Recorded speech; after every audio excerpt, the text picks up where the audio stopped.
Análisis Viva, el primer podcast en español donde los analistas económicos más reconocidos se dan cita para revisar lo más relevante en materia económico-financiera en México y el mundo.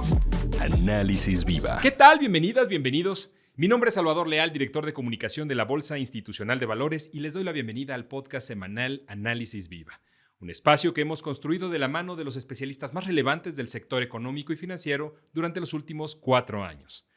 Antes de darle la bienvenida a nuestra invitada el día de hoy, queremos recordarles que el próximo 6 de septiembre en la ciudad de Nueva York realizaremos la cuarta edición del Viva Day, una oportunidad única para que las empresas mexicanas y los líderes de la industria nacional interactúen con inversionistas en el principal centro financiero del mundo. En la edición 2023 del Viva Day reuniremos a empresarios, funcionarios de alto nivel, participantes del mercado y emisores potenciales de alto crecimiento. Buscamos mostrar la trayectoria, los desafíos y las historias de éxito de empresas mexicanas a los inversionistas más grandes del mundo en la ciudad de Nueva York. Y ahora sí, le damos la bienvenida a nuestra invitada del día de hoy. Ella es Janet Quiroz, directora de análisis económico, cambiario y bursátil de Monex. Janet, muchas gracias por estar con nosotros en este Análisis Viva. Hola, ¿qué tal, Salvador? Muy buena tarde. Me da mucho gusto saludarte a ti y estar nuevamente en este espacio. Oye, si te parece bien, comencemos platicando acerca de datos, ¿no? En esta semana que pasó, datos del PIB al segundo trimestre. ¿Cómo nos va? Pues tuvimos mucha información importante en la semana que termina. Para empezar, me gustaría comentarles que como cada 5 años, INEGI hizo su actualización del año base para todas las series de las cuentas nacionales. Ahora el año base pasó, antes era en 2013, ahora la base es 2018, con lo cual podríamos estar viendo algunos ajustes en las series históricas debido a este cambio en el año base. Y bueno, como bien decías, tuvimos ya el dato final del PIB del segundo trimestre del 2023. Hace un mes nos habían dado a conocer el dato preliminar y bueno, pues ahora ya conocemos el dato definitivo. Vimos que se hizo una ligera revisión a la baja. Ahora, pues INEGI dio a conocer que la economía creció a una tasa de 3.6% anual, que pues es menor al 3.8% que se había dado a conocer de manera preliminar. Y bueno, pues vemos que este crecimiento estuvo liderado principalmente por el avance del 4% del sector industrial y también los servicios sin duda contribuyeron a este crecimiento al haber aumentado 3.5%, mientras que las actividades agropecuarias presentaron un crecimiento menor, este fue de 1.9%, pero aún así, o sea, fue bastante positivo. Con esto vemos que ya a la primera mitad de este 2023, el PIB de México presenta un crecimiento del 3.7%. Este avance sin duda es mucho mayor a lo que se tenía pensado a principios de año, cuando pues se tenían grandes temores de que durante este año se pudiera estar teniendo inclusive una recesión provocada por los incrementos tan acelerados en la tasa de interés de Estados Unidos.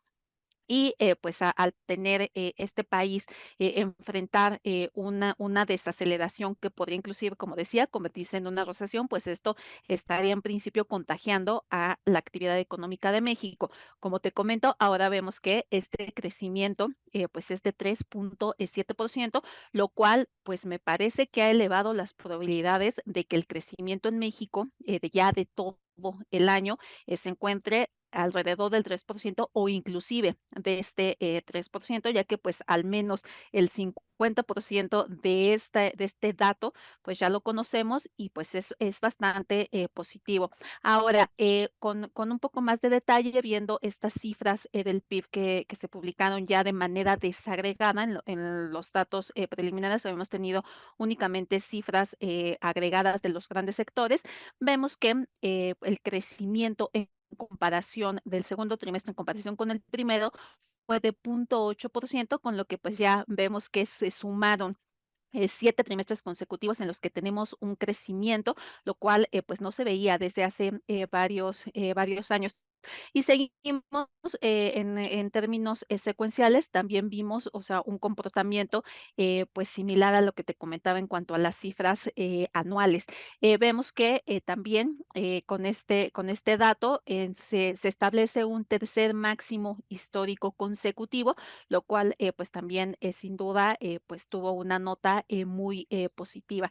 Y bueno, pues, hacia adelante, como te decía, pues, nosotros estamos esperando que, la actividad económica, al menos en el tercer trimestre todavía, pues, presente un crecimiento, pues, similar al que hemos estado viendo o inclusive, por debajo, pero para el cuarto trimestre, pues, tenemos un pronóstico más reservado, ya que, pues, no hemos dejado, de ver, o sea, que el impacto de los incrementos en la tasa de interés que se ha llevado a cabo por parte de muchos bancos centrales, pero en particular los que ha realizado la Reserva Federal, podrían estar impactando a la actividad económica de este país, o sea, de Estados Unidos, y esto, pues, sin duda, tendría implicaciones importantes también para la actividad económica de México. Tuvimos además datos del indicador de actividad económica justamente, ¿no, Janet? Así es, junto con este dato final del PIB, se dio a conocer el IGAE del mes de junio, en donde pues vimos también un resultado, yo diría, positivo. En este caso, en junio, tuvimos un crecimiento del 4.1% en comparación con los niveles que se habían observado en junio del año pasado, lo que implica que de mayo a junio la economía presentó un crecimiento del 0.5%, lo cual es favorable considerando que en el mes anterior, en el mes de mayo, el crecimiento había sido de 0.2% y esto pues con este crecimiento vemos que se acelera, o sea, la expansión económica. En particular, al interior de este reporte vemos que el sector industrial presentó un crecimiento importante del 0.7%, el cual estuvo impulsado en buena medida por la construcción y por las manufacturas. Sin duda, el sector de la construcción ha estado presentando un comportamiento muy sólido, lo cual pues también contribuyó a este resultado. Por el lado de los servicios, tuvimos un crecimiento menor de 0.4%, pero pues esto permitió corregir las pérdidas que se habían presentado en el mes de mayo. Y al interior vimos que 8 de los 14 subsectores que componen este agregado del rubro de servicios tuvieron una mejoría, pero destacó el sector de servicios, que presentó un crecimiento de poco más del 11%. Y en lo que respecta a las actividades primarias, vimos que estas cayeron 1%.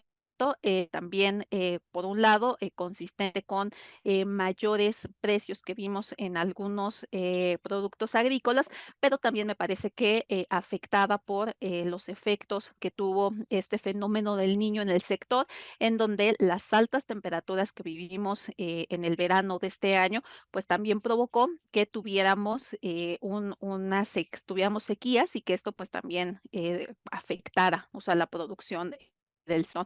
Entonces, me parece que fue un reporte bueno. Y te digo, sobre todo considerando que a principios de año, pues teníamos expectativas, pues no tan positivas y, pues, la gran sorpresa ha sido que, pues, las economías, de México, de Estados Unidos, se han mantenido bastante fuertes. Sí, de acuerdo. Estamos viendo pues una desviación a la narrativa que traíamos al inicio del año. Y mencionabas justo al principio de tu análisis esta posibilidad de un crecimiento pues arriba, alrededor del 3%. Y justamente Banco de México saca un informe esta semana que también está en línea con esto, ¿no? Sí, así es, Salvador. Tuvimos el informe trimestral de Banco de México del segundo trimestre del año, en donde de los datos que más se esperaban y que además pues también llamó más la atención fue esta revisión que se hizo sobre la expectativa del PIB. Anteriormente, en el informe del primer trimestre del año, Banjico estimaba que la economía podría crecer este año a una tasa del 2.3% y ahora pues corrigió corrigió al alza esta proyección y ahora está esperando tal cual un crecimiento del 3%.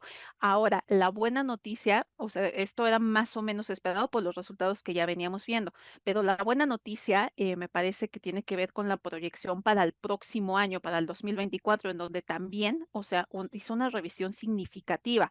Estaba esperando que la economía creciera 1.6% y bueno, pues ahora está estimando que este crecimiento sea del 2.1%, lo cual me parece que destaca de manera importante considerando que las proyecciones del consenso del mercado pues andan más en torno al 1.5%.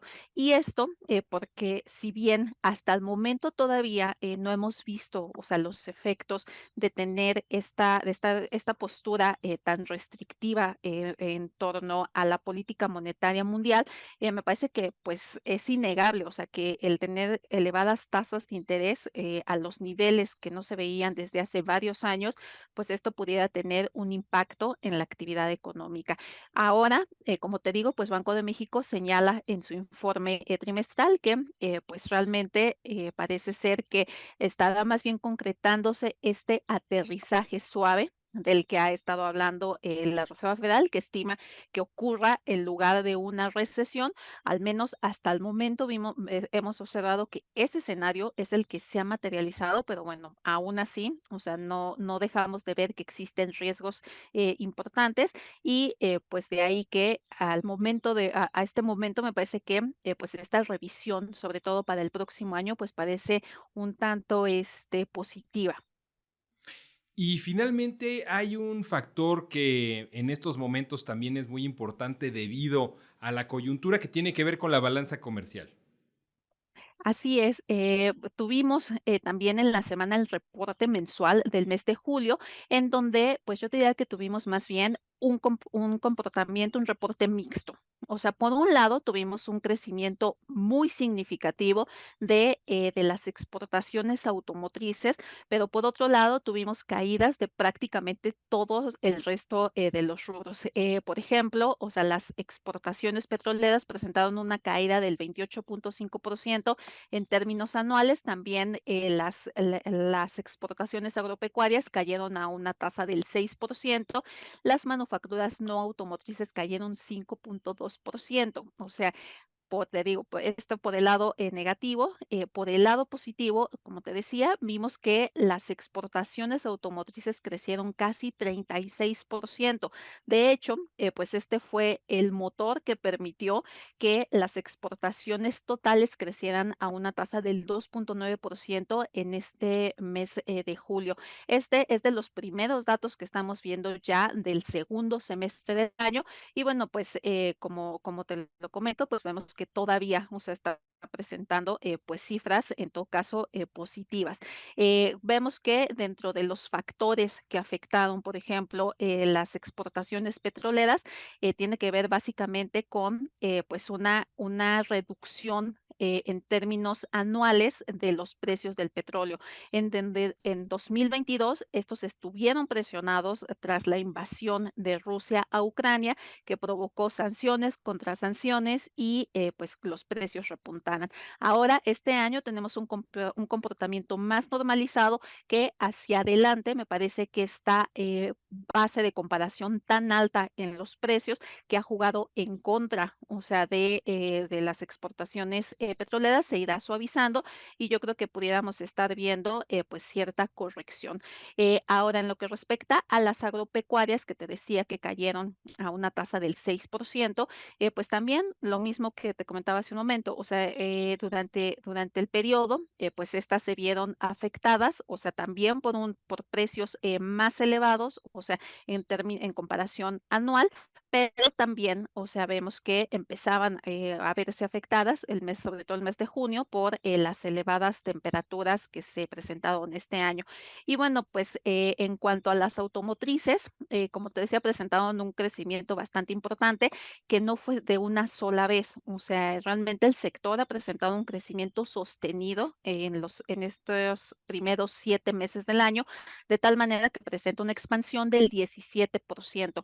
Este crecimiento es muy significativo y bueno, también creo que tiene que ver con el hecho de que pues el nearshoring, esta relocalización, pues ha sido hasta el momento de los sectores que más se han beneficiado, debido a que pues México ya tiene una capacidad instalada en este sector.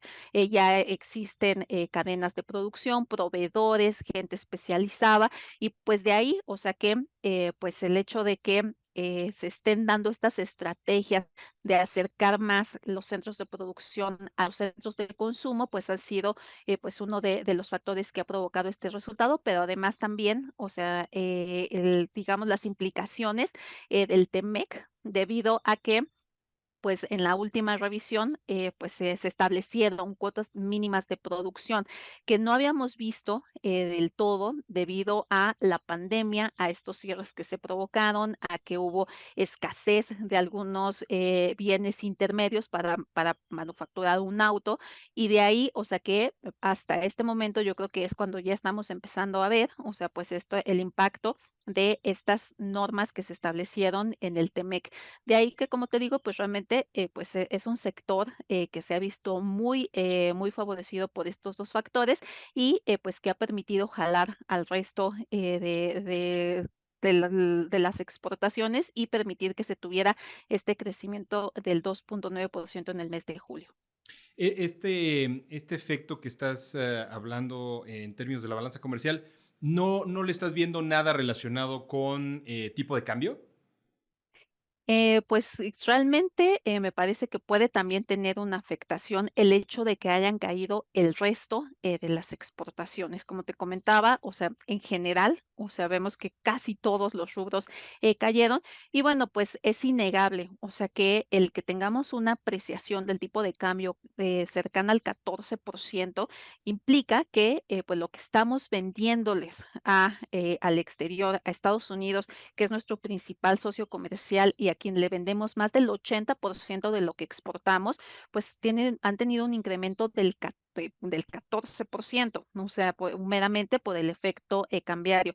Aquí, o sea, sin duda, me parece que si bien, o sea, explica parte de esta desaceleración, también habrá que considerar que en Estados Unidos, al tener un proceso de desinflación, pues esto de alguna manera ha permitido que pues compense un poco los precios. Pero aún así, sin duda, Salvador, me parece que tiene un impacto negativo también el que veamos esta fortaleza del peso mexicano Ujú. que pues está impactando en todo caso los precios importados en Estados Unidos. Aún así, pues la buena noticia es que desde febrero de este año, pues México ya se convirtió como el principal proveedor de mercancías a Estados Unidos, desplazando en segundo lugar a China. Y esto, pues te digo, también me parece que tiene que ver con estos dos factores que ya comentaba, el tema del nearshoring, pero también, o sea, estas políticas que se establecieron en el TEMEC para, pues, tener un mayor contenido regional. Ah. Si te parece bien, para cerrar, hablemos un poco de lo que viene en términos de indicadores la siguiente semana. Estamos muy al pendiente de China, por ejemplo, que lo mencionas ahorita. Así es, Salvador. Me parece que, o sea, que los datos de China han tomado relevancia en los últimos días, sobre todo con los datos que se publicaron el mes pasado, en donde vimos que varios indicadores presentaron cierta desaceleración, como fue el caso, por ejemplo, de las ventas minoristas que aumentaron a una tasa del 2.5% en el mes de julio, por debajo de lo que se esperaba, muy por debajo del 4.2 que se esperaba, con lo cual, pues vimos que el consumo en este país registró el menor avance desde diciembre del año pasado. Un comportamiento similar vimos en la producción industrial, también presentó, aunque un crecimiento, pero menor de lo que se esperaba. También datos de empleo, particularmente la tasa de desempleo urbano de China creció al 5.3%, que es un nivel bastante elevado. Y también hemos visto, o sea, yo creo que es de los focos rojos en este país, Mm. una importante desaceleración en la inversión fija bruta. Esto lo que propició es que el Banco Central de China, el Banco Popular de China, anunciara algunos recortes, algunas medidas de recortes de tasas para tratar de estimular la economía. Ahí, o sea, yo creo que estará puesta la atención realmente para ver, o sea, si esta desaceleración que se reportó previamente se mantendrá. Vamos a tener en particular los datos de balanza comercial, recordando que en el mes anterior las exportaciones presentaron una caída del 14.5% y las importaciones del 12.4%. Entonces, si estos indicadores se mantienen débiles y mantienen esta tendencia a la baja, pues lo que podríamos estar viendo sería que pues, la actividad de China podría estar en, por un lado, no ser, o sea, este motor como se esperaba que fuera para este 2023 tras su apertura total por haber abandonado la política estricta de COVID. Pues también más allá de eso, el pensar, o sea, que esta desaceleración pues pudiera empezar a afectar a otros países que pues sabemos que China tiene pues muchos socios comerciales, sobre todo países emergentes, por ejemplo, de Latinoamérica, que le proveen de muchas materias primas, pudieran verse afectados si pues estas cifras vuelven a decepcionar. Además, conoceremos datos de inflación en nuestro país, que es el villano de moda. Sin duda también aquí se mantiene la atención. Vamos a ver en particular, vamos a poner atención en la inflación subyacente. La inflación general, pues estimamos que ambas van a mantener su trayectoria a la baja, pero pues como lo hemos visto en los últimos meses, la inflación general ha presentado una desaceleración mucho más acelerada de lo que lo ha hecho la inflación subyacente. Y dentro de la subyacente, pues vamos a ver particularmente la inflación de servicios, que pues también ha mostrado una mayor persistencia para tratar de determinar si pues ya podríamos seguir viendo, o sea, que la inflación subyacente continúe disminuyendo o si se mantiene como uno de los riesgos, que de hecho también comentaba Banco de México en su informe trimestral, que pues uno de los riesgos para la inflación sin duda es la persistencia que pudiera estar presentando la inflación subyacente. Ahí, como te digo, en particular la de servicios es la que ha mostrado pues una mayor resistencia para regresar a su nivel objetivo. Y finalmente, inversión en fija bruta, ¿no? Sí, también vamos a ver si continúan, o sea, estos buenos datos sobre inversión que se presentaron en el mes anterior, en donde tuvimos crecimientos bastante importantes, un crecimiento del 6% en el mes de mayo y que se debió principalmente a un incremento de poco más del 10% del sector de la construcción y al interior bien crecimientos muy importantes en el sector no residencial. Tuvimos un avance del 11.3% y del residencial, perdón, de casi 6%. Este sector de la construcción ha estado jalando, o sea, el sector industrial, y bueno, pues buena parte de este crecimiento se debe a obras públicas. Vamos a ver si este crecimiento pues sigue alentando, o sea, que el sector presente un buen comportamiento y pues básicamente yo creo que será en donde estará la atención la próxima semana. Janet, pues te agradecemos mucho este análisis tan completo que nos acabas de dar. Muchas gracias por acompañarnos en este episodio de la 4ª temporada de Análisis Viva. Encantada de participar, Salvador. Estoy a sus órdenes como siempre. Ella es Janet Quiroz, directora de Análisis Económico, Cambiario y Bursátil de Monex. Y a ustedes muchas gracias también por escucharnos. Y no se les olvide que el próximo 6 de septiembre, es decir, en menos de una semana, estaremos en la ciudad de Nueva York para la nueva edición del Viva Day. Si el episodio fue de su agrado, los invitamos a dejar una reseña, un like en cualquiera de las plataformas desde la que nos escuchen o compartirlo a sus contactos y amigos. Si están viendo este podcast a través de YouTube, no olviden suscribirse a nuestro canal para recibir notificaciones de las próximas publicaciones. La producción de este podcast estuvo a cargo de Rogelio Unzueta. Agradecemos a nuestros ingenieros en audio y video Héctor García y Omar Vieira. Los acompañó Salvador Leal y esto fue Análisis Viva. Hasta la próxima. La Bolsa Institucional de Valores presentó Análisis Viva. Suscríbete a nuestro podcast y síguenos en todas nuestras redes sociales.